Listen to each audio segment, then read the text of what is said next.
Guruve Gaurachanjaya Radhikaya Tadare Krishnaya Krishna Bhaktaya Tad Bhaktaya Namo Namaha Vancha Kalpatrubhyascha Kripa Sindhuvevacha Patitanam Pavanebhyo Vaishnavebhyo Namo Namaha Jai Shri Krishna Chaitanya Prabhu Nityananda Shri Advaita Gadadhara Shri Vasadi Gaura Bhaktavinda Hare Krishna, Krishna Krishna, Hare Hare, Hare Rama, Rama Rama, Hare Hare.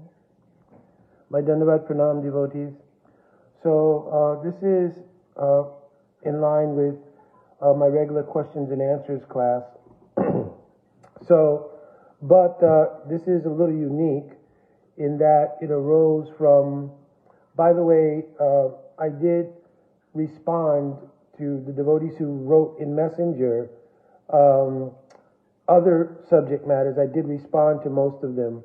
I don't know what had happened, but I know I had responded to some people, and when I went back to check, I didn't see the response. I would record a response, so I just resent them.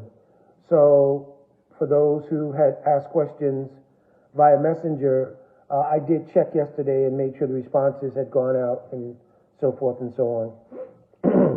But today, I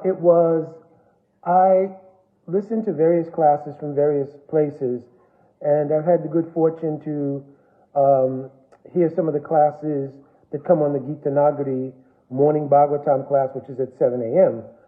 So it's usually a time when I'm finishing the first part of my japa, and I've done my anik and everything, and so it's a nice way to hear Srimad Bhagavatam and hear different speakers, and very sweet devotees as well. I've gone to Gita Nagari on multiple occasions to Hari Katha. They're very sweet devotees there, many of whom I've known for years and years, and others who I'm just becoming familiar with, but also very sweet devotees. So a particular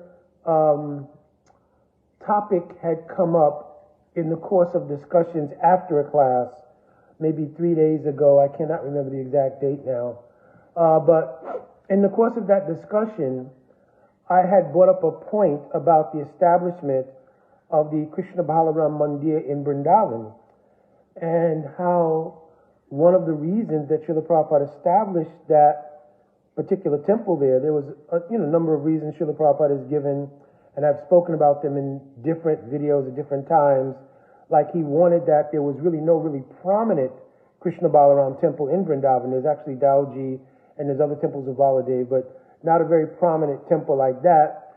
Plus, I had mentioned on this particular class that Raman Reti is the Leela Stan, or a place where particularly Krishna and Balaram used to perform many pastimes. So I had gotten that from hearing it from a tape of Srila Prabhupada. So I think it may have been the following day after that particular discussion, a very sweet devotee and a more senior devotee, a disciple of Srila Prabhupada, he had mentioned that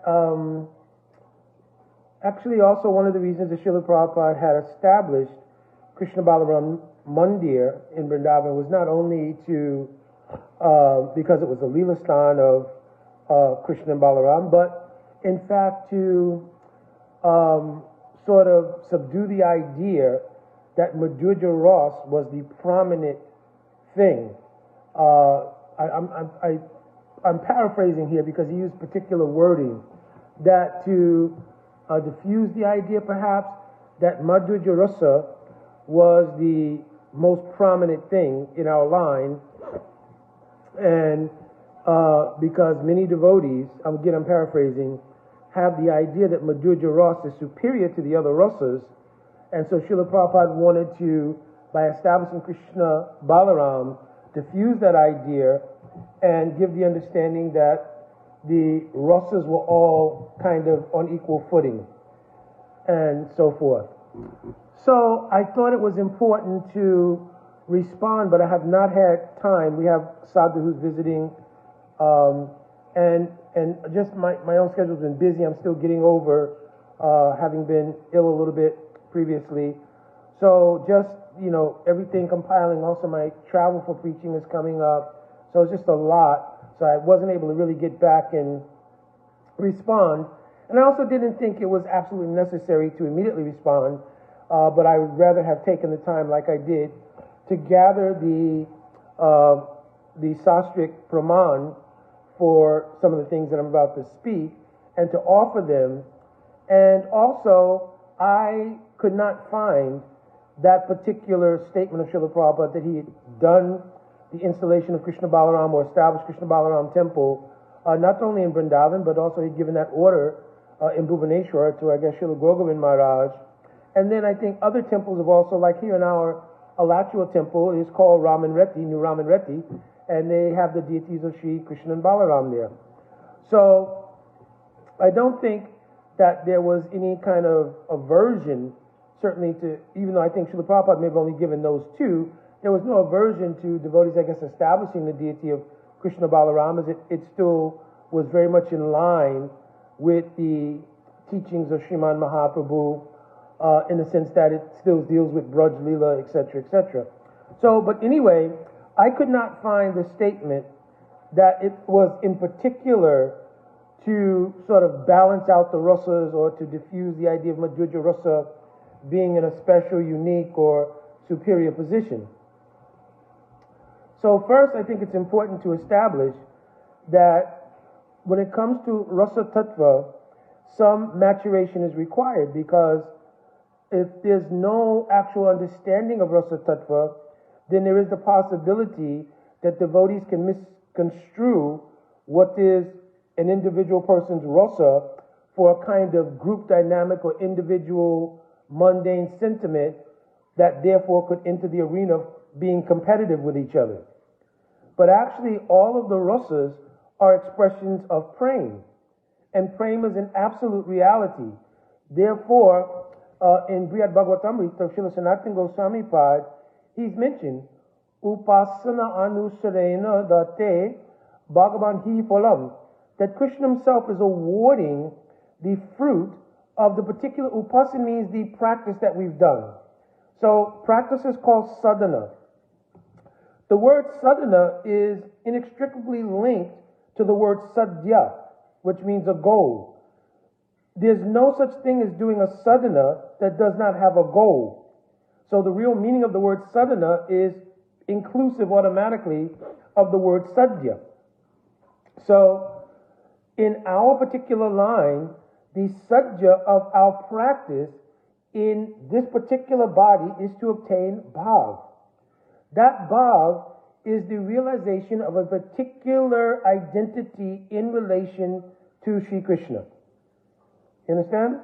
Now, that being said, our Srila Prabhupada was fulfilling the prophecy of Mahaprabhu,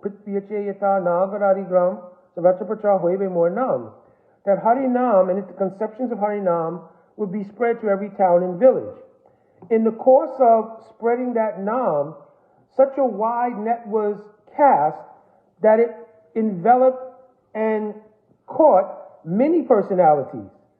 And these varieties of persons who were caught don't always necessarily mean they are strictly aligned with the Vichardhara. The word Vichara means conceptions. Vichardhara means a line of conception. It doesn't always mean they're exactly in the line of conception of Chaitanya Mahaprabhu.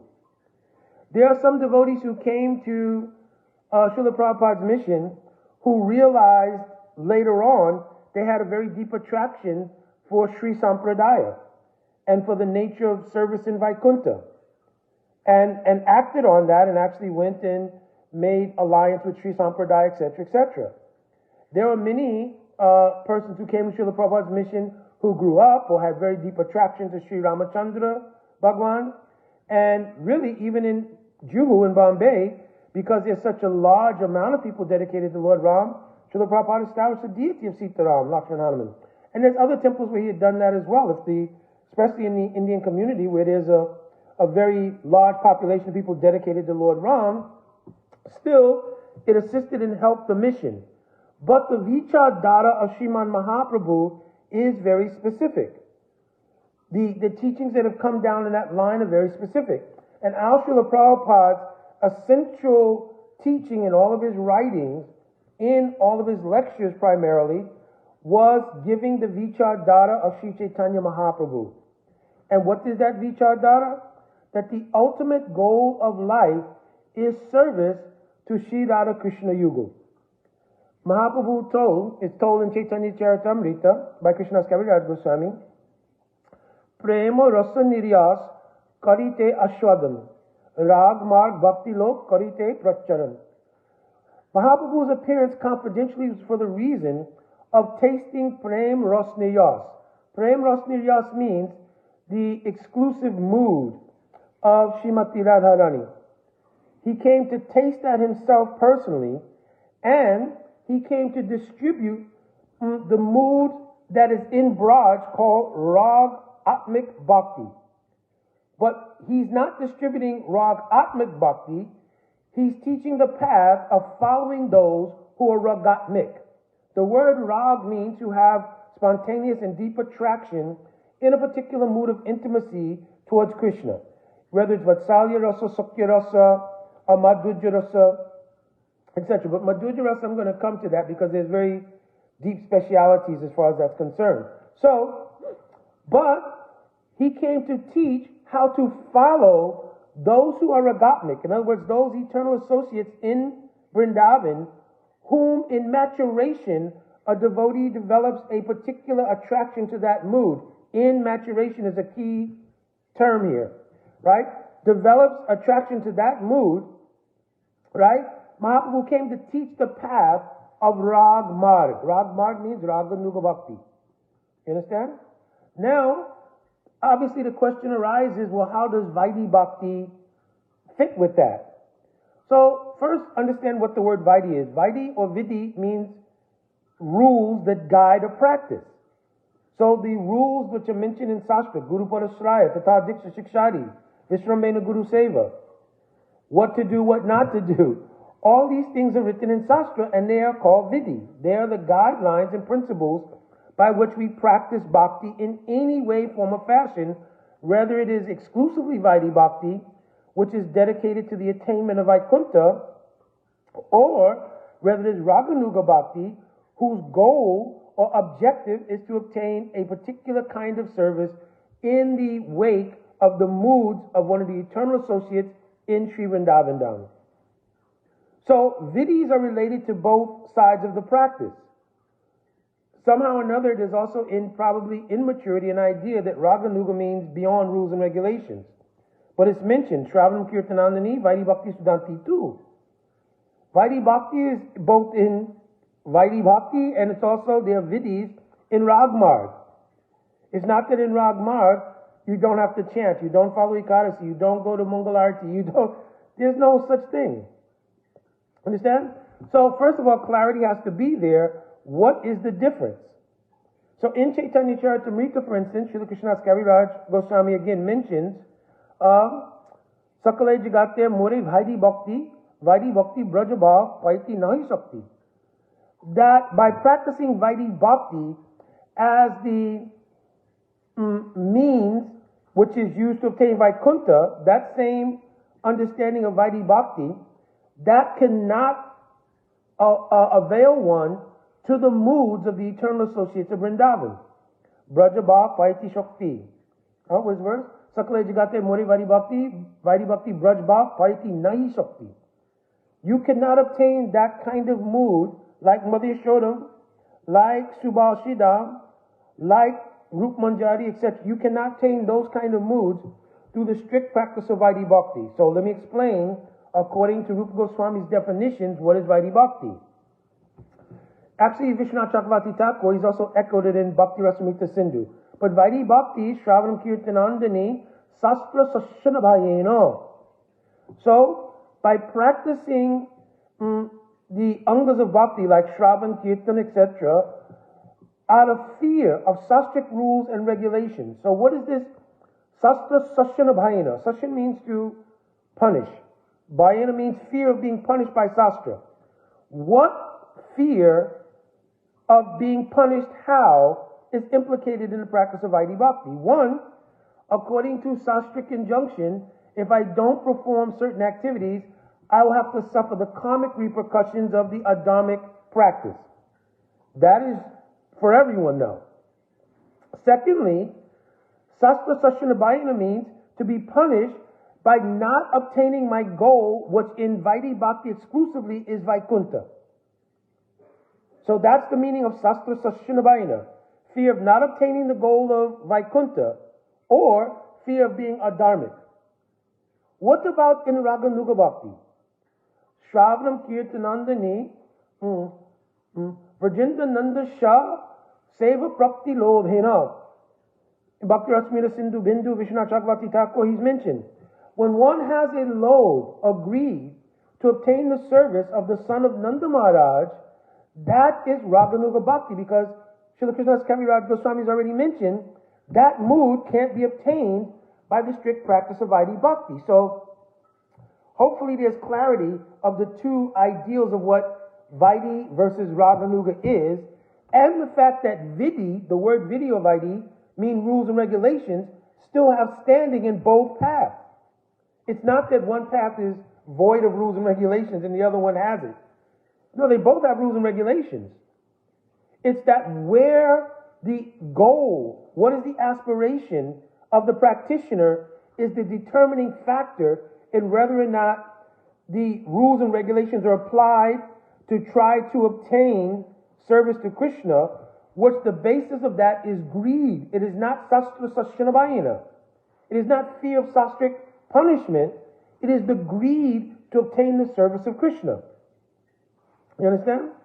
And serving Krishna means serving Krishna in the mood of one of the eternal associates who has a mood which one in maturation from hearing Harikatha over many years, many lifetimes perhaps, has an attraction for. And then in their maturation, especially like in the stage of Nishta going to Ruchi, there's a particular kind of arising in the chitta or subtle body of a mood of attraction to that particular associate.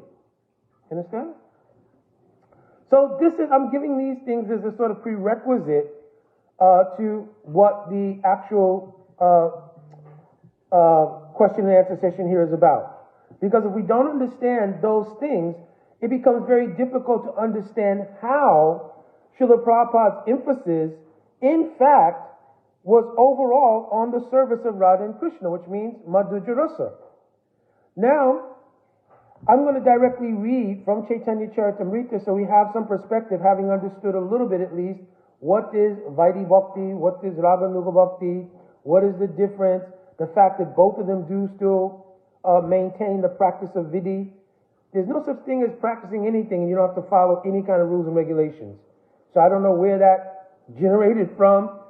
Certainly among the Prakrita Sahajya community, those things are there, that they don't follow really any sastra, anything like that. They simply do as they like, and they think that bhakti is simply a kind of emotion or feeling, and therefore they don't follow rules and regulations. But that certainly has not come in the line of Chaitanya Mahaprabhu.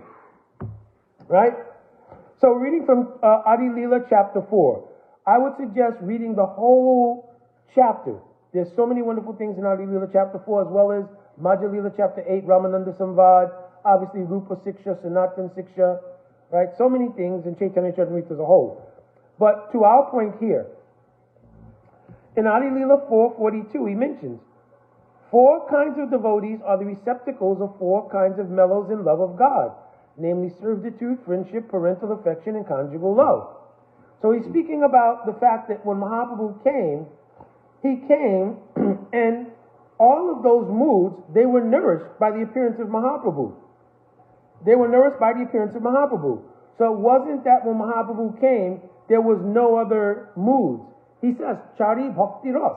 4 kinds of Bhakti Ras moods were also nourished by the appearance of Sriman Mahaprabhu. But now let's read on.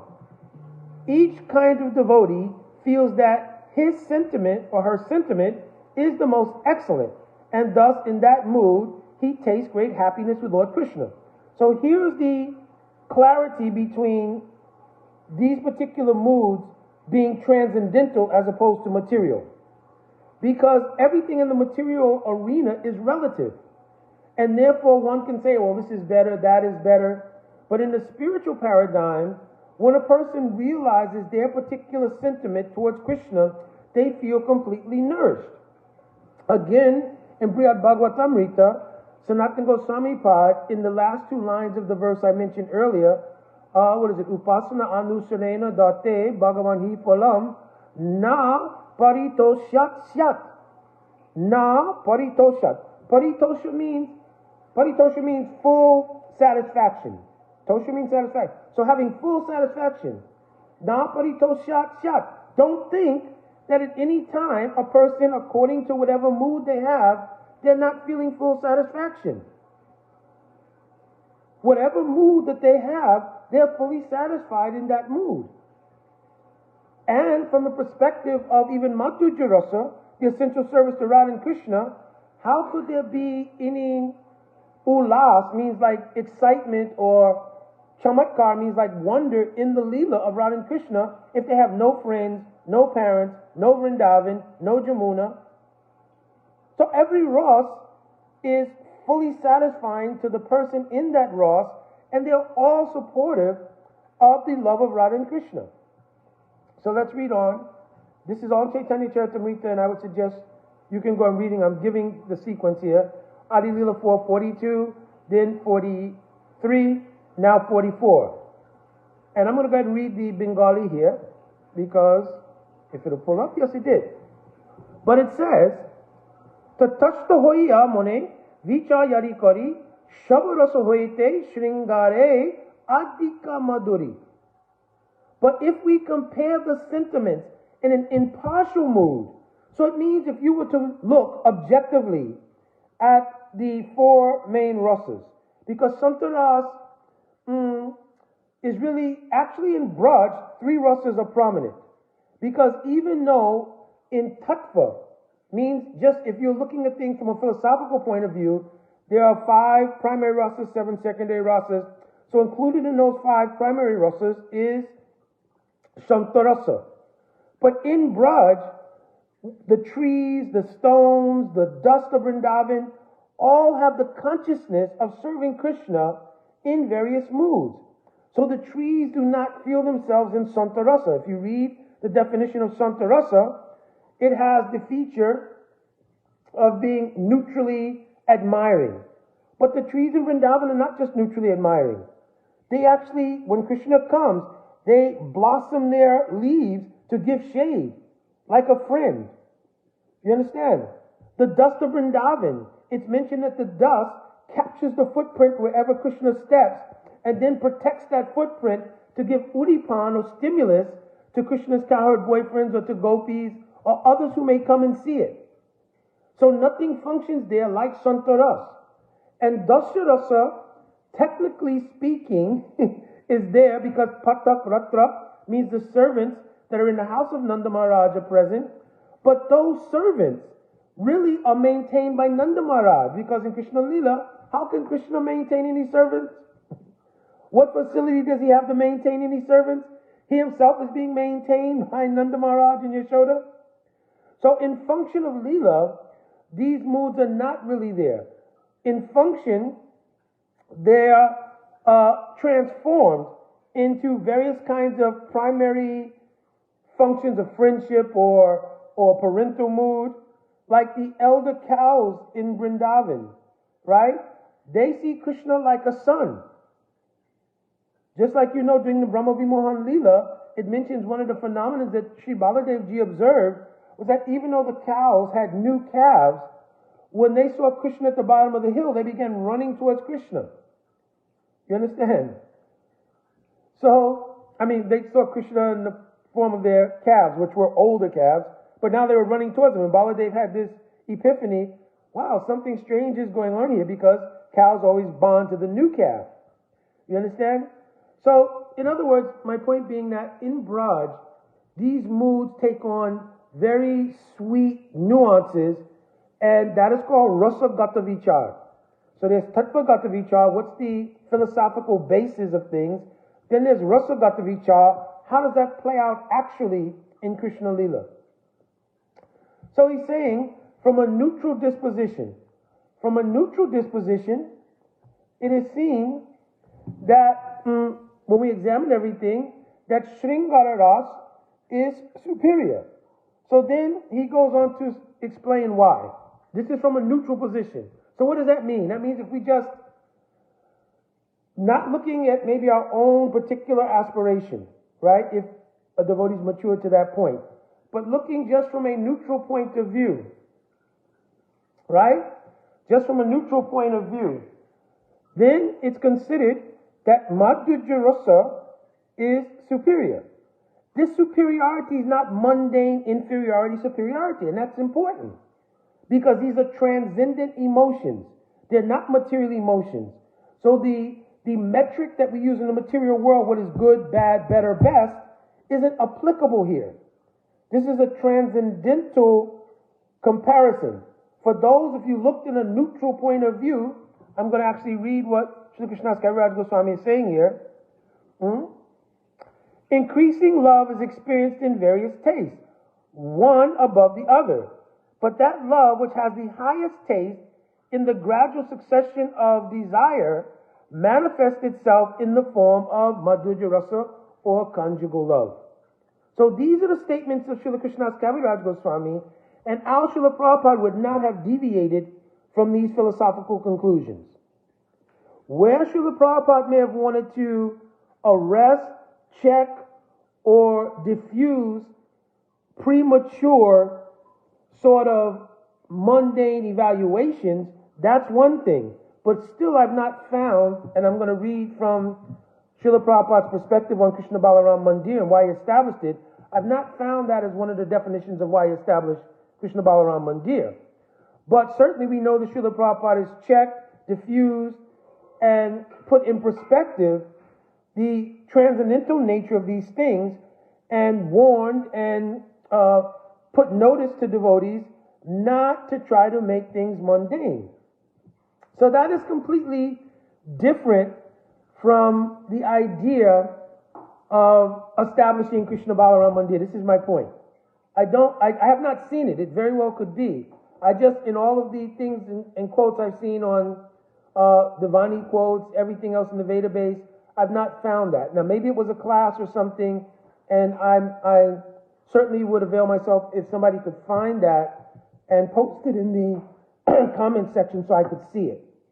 Because I have no reason to doubt maybe it exists, but I've not seen it. And it's very important that whenever we speak something, that it is backed, especially if we attribute it to Srila Prabhupada, that it is fully backed by either direct statements, something written in his books, even letters. We will always take them and hold some perspective, because we don't know the context of Srila Prabhupada speaking to a particular person personally in a letter at a particular time. So where we can find that there's a general instruction that may be applicable, obviously we can take it, but some things are specific to the person Srila Prabhupada's writing to. But in his books, he's making very clear, pronouncement on the philosophy, and that philosophy is the universal principles by which we operate, right? So again, increasingly love is experienced in various tastes, one above the other, but that love has its highest taste in the gradual succession of desire, manifests itself in the form of conjugal love. Therefore, I call it Madhurya Rasa. It has two further divisions, namely wedded and unwedded, which is Parakya and Swakya.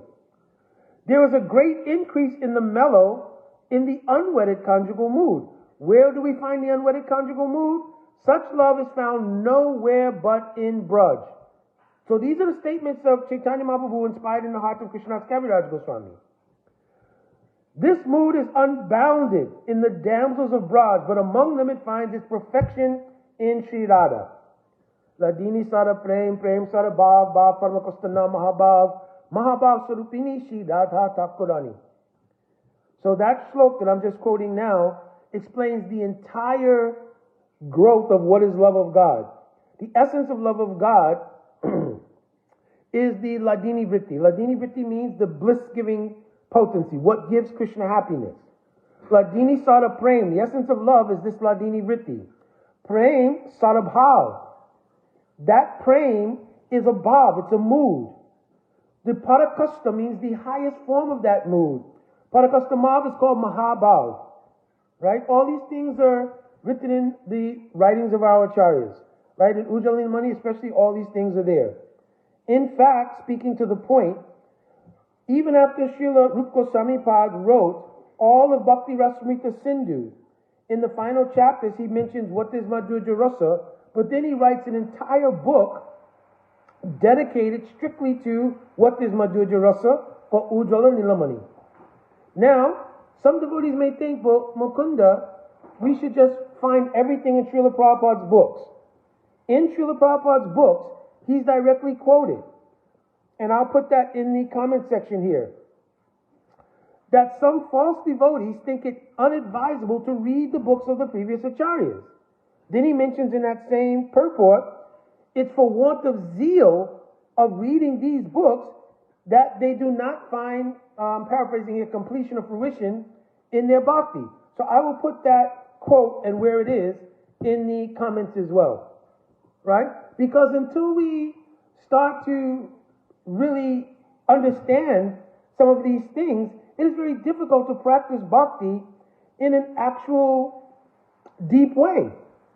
Right? We'll go on practicing as a kind of religious phenomenon, just like we're Christian, Muslim, Hindu, Baha'i, or anything else. I'm a Hare Krishna. And the Hare Krishnas have their own protocols, their own rituals, their own etc., etc. But how much deep understanding or progress is being made in the practice becomes questionable. So we have to take the practice deeply. Right? Let me read a few more things, and I want to point out something else that Srila Prabhupada did, which shows us very clearly that not only did he diffuse Prakriti Sahaja tendencies towards conjugal love, but he did emphasize conjugal love as our aim and objective. So let me go on and read. Therefore, Lord Gauranga, who was Sri Hari himself, accepted the sentiments of Radha and thus fulfilled his own desires. Now, Madhya Lila, chapter 19, text 115.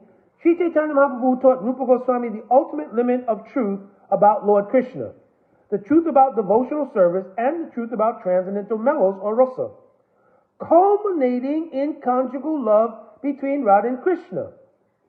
Finally, he told Rupa Goswami the ultimate conclusions of Srimad Bhagavatam, because Srimad Bhagavatam is the proof of the fact that the ultimate goal of life is Radha Krishna conjugal. So now, to prove that point, Srila Prabhupada, in his purport to the very first verse of Srimad Bhagavatam, he writes, Srila Vishwanath Chakravarti Thakur Pad specifically deals with the original pure sex psychology called Adi Rasa. So the verse in Srimad Bhagavatam, Jadmadhyasya yataha anvayari tarachastra artishu abhigyasarat. This is the first verse. So the word Janma Adi Ras is what is meant by that first series of words. Janma Adi Ras. In the Sarartha Darshini, commentary of Vishwanath Chakravarti Thakur, he points that out. Al Srila Prabhupada is giving recommendation. That Srila Vishwanath Chakravarti Thakur particularly dealt with this. You understand?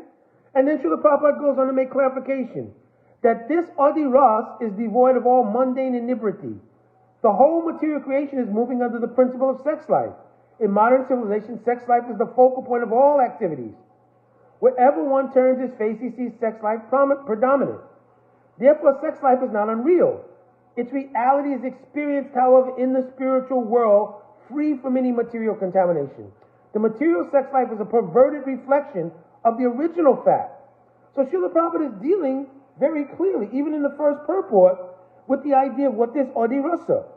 Srila Prabhupada had all desires that devotees would grow in maturation, and in their maturation they would begin to realize by true practice, under guidance, these things. Therefore he wrote all these things in his books. Now, back to Chaitanya Charitamrita. So I'm just primarily giving Sastra Praman, because I could speak what is my opinion, but Sadhu, Guru, and Sastra are the basis of everything that we do in Bhakti. So I'm going to read from Sastra. So we read 9:115. Now we're in Majalila 8. This is Ramananda Samvad 883. It is true that whatever relationship a particular devotee has with the Lord is the best for him. Still, when we study all the different methods from a neutral position to touch the vichar, we can understand that there are higher and lower degrees of love. So he's mentioning the same thing that was mentioned earlier in Adi Lila 4. There is a gradual order of improvement in transcendental mellows from the initial ones to the later ones. In each subsequent mellow, the qualities of the previous mellows are manifested, counting from 2, then 3, and up to the point of 5 qualities. You understand? So here is in Ramananda Samvad, Srila Prabhupada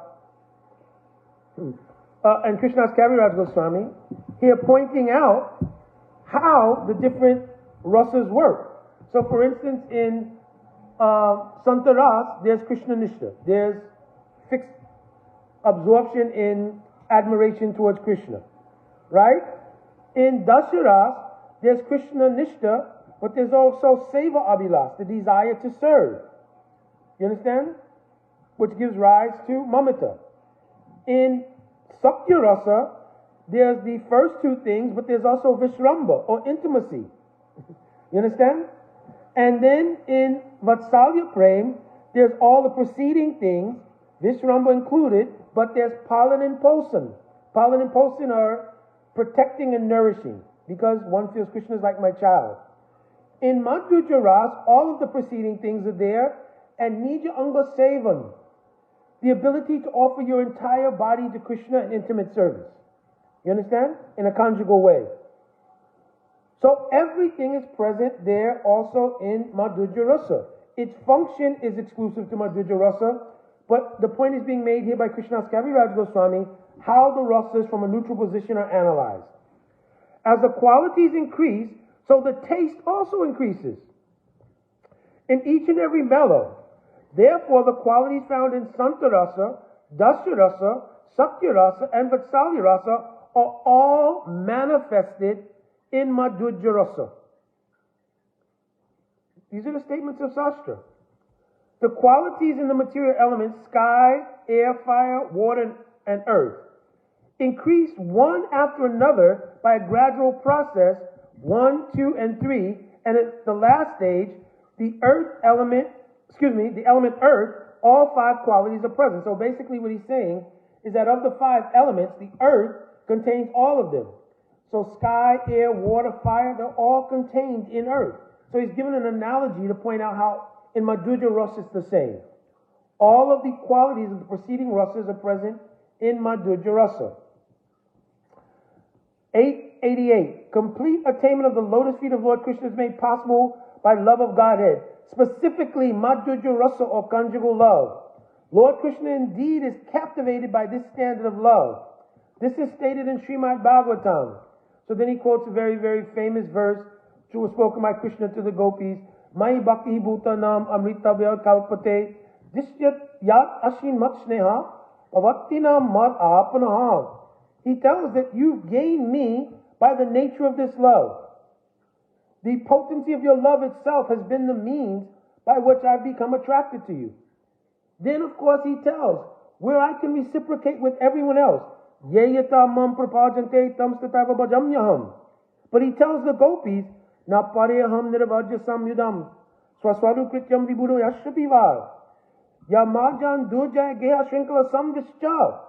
I have no way to repay you for this kind of love. Understand? I have no way to repay you for this kind of love. So we should not see rasa as a mundane ideal and therefore put in a metric of what is best and what is better on a material basis. Remember, the ultimate goal of bhakti is expressed. Anya vilasita sunyam jnana karmadya navratam anukulyena Krishna anusilanam. What is for Krishna's anukul?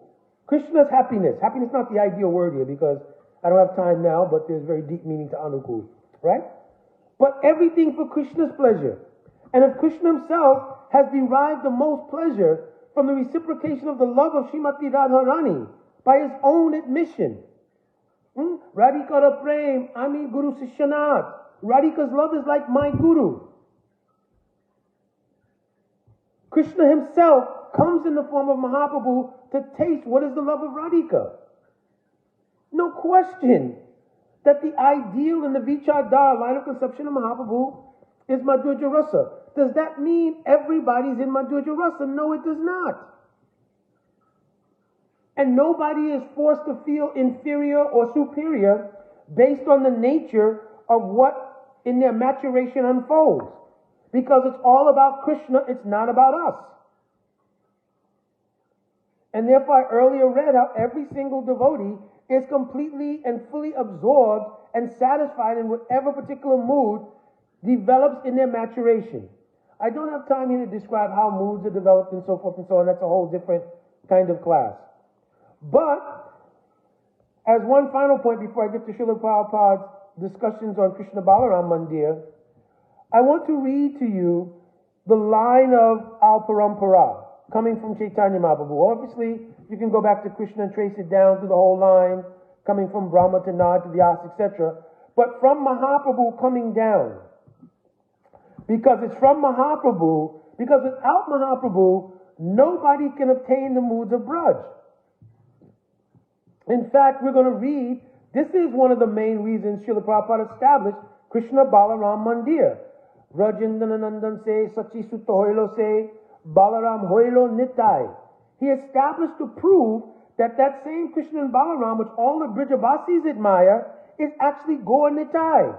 Because you have to remember, many of the conceptions brought to Vrindavan were brought by the Gaudiya Vaishnavas to UP and Vrindavan.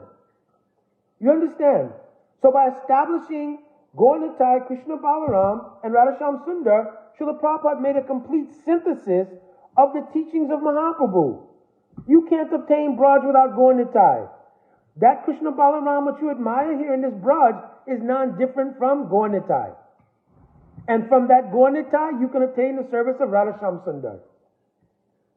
So we have to be clear about these things. So, Al Parampara. Mahaprabhu taught to Rupa Goswami. Who is Rupa Goswami? Rupa Manjari, Madhurya Rasa. Who is Sanatana Goswami? Lavanga Manjari, Madhurya Rasa. Raghunath Das Goswami, Rata Manjari, Samtosi Manjari. Jiva Goswami, Vilas Manjari. Gopal Bhatt Goswami, Guna Manjari. Raghunath Bhatt Goswami, Rasa Manjari, Samse Rag Manjari. Shri Krishna's Kaviraj Goswami, Krishna of Chaitanya Charitamrita, is Kasturi Manjari. Shri Lokanath Goswami's Leela Manjari. You understand? So you look at our whole parampara coming down. Who's Bhakti Vinod Thakur? Kamala Manjari. Bhakti Saraswati Thakur. Nayana Muni Manjari. Right? There are two phases in Madhurya Ras. One is called Sambhog Ichmai. It means, like Lalita Vishaka Chitra Chambatalaka, the Astasaki, and also like Chandravali, others, they have the mood of directly meeting with Krishna. Then there is another mood. That mood is called Palyadasi Bhav, Radha Dasyam, Manjari Bhav. It has different names. But in Bhakti Rasamrita Sindhu, it's quoted. Sanchari Satya Munava, Krishna Rati Suridrati, Pushamanas Adikascha, Bhav Ulasi Tiriyate. So Rupa Goswami has described this mood. It is called Tat Tat Bhav Ichmai. It means one wants to serve Krishna vicariously through serving Srimati Radharani. That is the highest attainment in Madhurya Rasa of the Jiva. In the Tulsi prayer that Srila Prabhupada gave us to sing every morning, we sing, E nivedena daro, Sakhi anugata koro. Think of the meaning. Sakhi means Lalita Sakhi, Vishaka Sakhi, etc. Anugata. I want to do the Anugatya, follow you. I don't want to be like you. Raghunath Das Goswami told. Sakayate mama namostu nityam. Tashayate mama rasostu satyam. Oh Radhika, I'm telling truthfully. I don't want to be like your Sakhis, like Lalita Vishaka. I want to be your Dasi. You understand? This mood Mahaprabhu also came to give. Anarpita chirim chirat kanunavati nakalo samutpaitam unata ujwalarasa swabhakti sriyam. We have to begin to understand these things. This is the gift Srila Prabhupada gave us. You examine your entire morning program, from first thing in the morning to the Sundar Arati at night. It is all filled with these conceptions. Certainly, Srila Prabhupada in 95% of his temples, if he didn't establish in some special situations Jagannath or Just Gaur Nitai, in every temple there's deities of Radha and Krishna. He never established deities of Lakshmi Narayan. On rare occasions, according to the community, he may have established Sita Ram, but universally established the deity of Radha and Krishna, especially in the prominent temples. Even in Vrindavan, where there's Krishna Balaram, there's Radha Sham Sundar. In Mayapur, which is the base of our upasana, means our place of worship, he established Radha Madhav, the highest conception of Madhurya Ras. Understand? So, this is very important that we understand this. So last thing, I know this is going on very long, I just want to read directly from the words of Srila Prabhupada why he established Krishna Balaram Mandir. So there's a whole series of quotes. I will put this in the comment section as well so people can look at it themselves. So I guess in Srimad Bhagavatam, the 5th canto, he gives one purport. The International Society for Krishna Consciousness is constructing a Krishna Balaram temple to invite its members as well as outsiders to come and live peacefully in a spiritual atmosphere. One should voluntarily retire from family life at the age 50 and go to Vrindavan or a forest. This is recommended by Prahlad Maharaj. And he quotes the verse, Tat Sadhu Manye, etc. And then he's just going on to describe. Then in the purport he says, the International Society for Krishna Consciousness is therefore constructing a Krishna Balaram temple to invite members as well as outsiders. He's just repeating that original quote. So one reason was obviously to get people in Vrindavan who are coming from the Western world to come and have a place to live and to stay to practice bhakti. Srimad Bhagavatam 6th canto. This is 6.325. Recently, when we were established a large Krishna Balaram temple in Vrindavan, then he says we were obliged to have the Vedic ceremonies enacted by Brahmins there. So then Srila Prabhupada just gives the descriptions of the opening ceremonies of Krishna Balaram temple and how he accommodated all of the Brahmins and everything else to do all these ceremonies, but that the main focus was actually kirtan. Right? Then in 10.1, he quotes, the same sounds and atmosphere still prevail in the area around our Krishna Balaram temple is situated. Then he goes on to talk about the description in Vrindavan's forest, how beautiful it is, and how the kokil birds and swans they're constantly making noise. He was saying that this is the beauty of the atmosphere near Krishna Balaram temple, so he thought it was a very suitable place to come and practice bhakti. In our Krishna Balaram temple in Vrindavan, there is a tamal tree that covers the entire corner of the courtyard. So he's bringing up just various beautiful things about the temple and so forth. Then in Chaitanya Charitamrita, he says in Madhya Lila, this is going to be Madhya Lila 16-81, since there is no prominent Krishna Balaram temple in Vrindavan, we are attempting to construct one so that people will be attracted to Krishna Balaram or Nittai Gaura Chandra. You understand? So his purpose here was to make people in northern India who received the teachings of Mahaprabhu from Gaudiya Vaishnavas who came there, make the relation between Nittai Gaura and Krishna Balaram. The Krishna conscious movement is attracting many foreigners to the Keshavji temple. And now they will also be attracted to Krishna Balaram temple. So he's talking about Krishna Janmastan. Like a lot of people come to see that. So he's saying now we're building Krishna Balaram temple. Many people will come to see that. All right, Conversations in Morning Walks, 1975.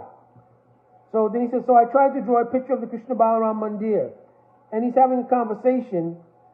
And basically it's about different pictures that were drawn and Srila Prabhupada's analysis of those pictures in relation to what he wanted for the temple. Then he says, therefore we have established the temple. After looking at everything, he says, therefore we've established the temple. Then one devotee, Dhananjaya Prabhu, says, the sands of Raman-Reti, where Krishna and Balaram would enjoy their pastimes. Prabhupada, yes, or oh. Therefore we've established Krishna Balaram Mandir. This is where I took that statement from. I had heard it earlier in other places, but this is where I mentioned on the class the other day, because it was the Leela Sthan of Krishna and Balaram. Then Srila Prabhupada goes on to talk about other things in the temple. Then in 1976 on a morning walk, yes, in Raman Reti there was no temple. Similarly, in this quarter there was no such building. Many people will come to see it. So he's talking about having seen Raman Reti, he knew it was a good place to build a temple. So then there's many other quotes. I'll put them all in the comment section here. But yeah, basically, I just wanted to give a response to the couple, because actually what happened was a couple looked at the class on YouTube. So they weren't on the actual class. They looked at the class on YouTube and wrote the question to me about that statement. And I mentioned to them I had not really responded to it yet because I was busy and there were so many things going on. But they had the question as well, so I was responding to them via this method also, and perhaps I will see if my good friend Tarka Prabhu, if I can find a way to get him this particular class, so that we can have some discussion on this particular thing, because he may have a source from where the idea came from, and I don't have that. I have not seen it. So then he could put that in the chat or something, or put that in the comments, or something like that. So yeah, that was the purpose for doing the class. So hopefully we got the point across and also got some other information out. All right, I am very behind schedule here. My Dandavat Pranam. Vancha Kalpaturuvishcha. Kripa Sindhuvayevacha Patitanam Pavanebhyo Vaishnavebhyo Namo Namaha. Jai Hare Krishna Hari Bo. Jai Radhe Radhe.